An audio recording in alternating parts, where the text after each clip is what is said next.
He was beaten so badly at school, he woke up in a hospital. And still, nobody could break him. Today, he's the richest man alive. But almost every company he built nearly killed him first.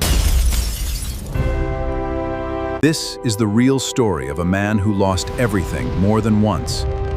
The failures nobody talks about, and the empire nobody thought was possible. He didn't just build one company. He built an empire across cars, rockets, tunnels, brains, and social media. 5 industries that had nothing to do with each other. But here's what most people don't know. He wasn't born rich. He wasn't a coding prodigy handed a fortune. He clawed his way up and lost it all more than once. To understand how he built an empire, we have to go back to where it almost never began at all. A childhood that would have broken most people. Born in 1971 in Pretoria, South Africa, this boy was different. He read for 10 hours a day, encyclopedias, science fiction, anything he could find. He got lost so deep in his own thoughts that people thought he was going deaf. Doctors even tested his hearing. Nothing was wrong. His mind was just somewhere else entirely. That difference made him a target. He was bullied so severely that once he was thrown down until he blacked out. He woke up in a hospital bed, his face swollen beyond recognition. But at age 12, something shifted. He taught himself to code and built a simple video game. He sold it to a computer magazine for $500. At 17, he left South Africa alone, with barely any money, to chase a bigger future in North America. He knew one thing for certain: he was not going to stay where he was. He studied physics and business, eventually transferring to an Ivy League university. Then, in 1995, he got into a PhD program at Stanford and dropped out after just 2 days. Why? Because the internet was exploding, and he saw an opportunity nobody else had spotted. With his brother, he started his first company, a digital map and business directory for newspapers.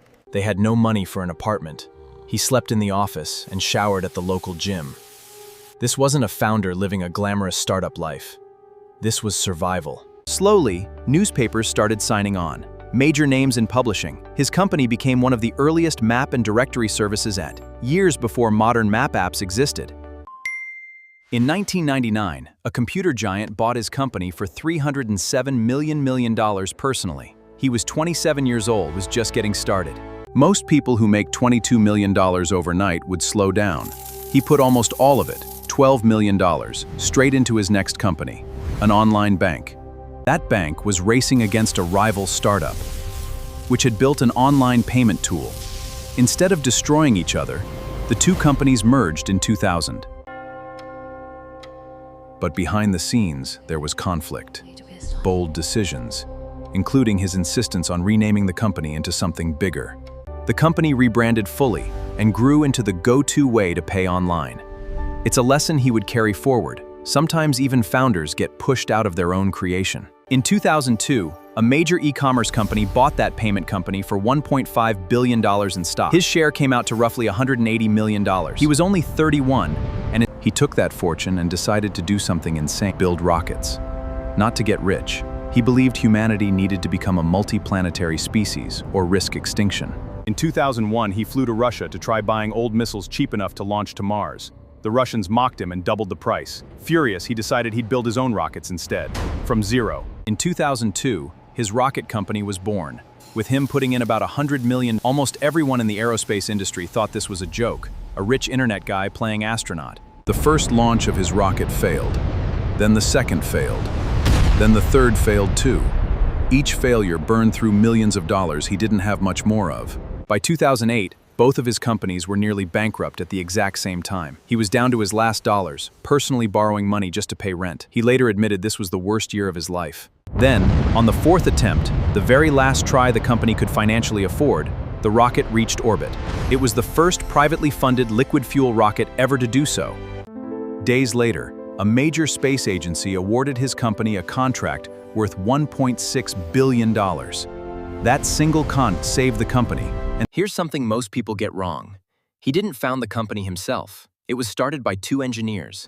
He joined as the lead investor, putting in $6.5 million. The plan was bold: build an electric sports car so exciting that people would forget electric cars were ever considered boring or slow.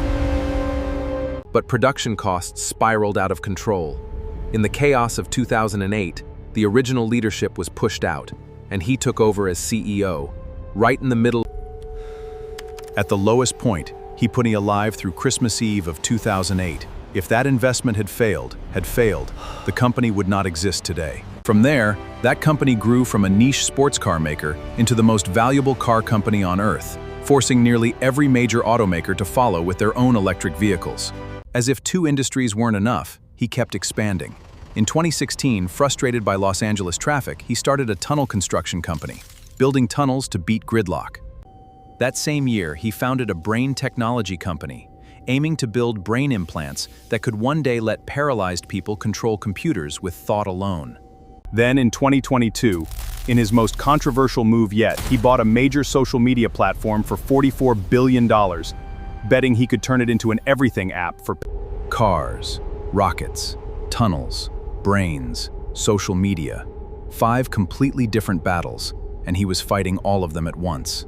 Lesson 1. Failure is not the end of the story. He lost fortunes, got fired from his own company, and watched rockets explode on live television, and kept going anyway. Lesson 2. Big vision beats comfort.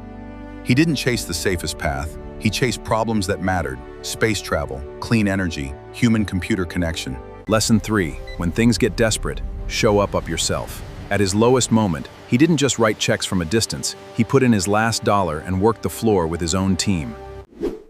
If you enjoyed this story, hit subscribe, because next week, we're breaking down another empire built from nothing. Which entrepreneur's story should we tell next? Drop your answer in the comments, and we'll see you in the next one.